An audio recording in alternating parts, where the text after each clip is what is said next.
যত সুন্দর বাচ্চাই হও না কেন তুমি, তুমি যদি সারাক্ষণ ময়লা থাকো, ময়লা মাখাও আর ময়লা খাও, তাহলে কিন্তু মেয়েরা কিন্তু পাত্তা কোনোভাবেই দিবে না।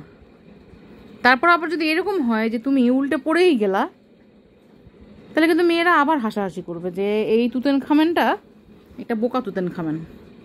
বুঝতে পারছো রাজা, মিশরীয় রাজা? হ্যাঁ, তুমি আগে গায়ে ময়লা লাগাবা, তারপর তুমি সেটা চাটবা, তাই তো? এটাই হচ্ছে আমাদের রাজা তুতেন খামেনের কাজ কারবার। তুতেন খামেন 2, তাই না বাবা?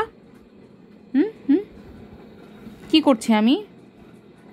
একটু বালিশে বসলাম, তোমার ভাল লাগছে না সেটা?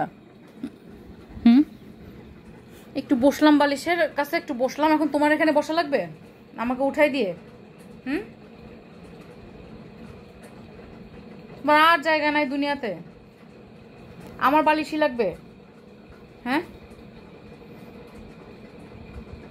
দুনিয়াতে আর সব জায়গা শেষ হয়ে গেছে, আমার বালিশই বাকি আছে? হ্যাঁ, এই দুষ্টু, এই দুষ্টু।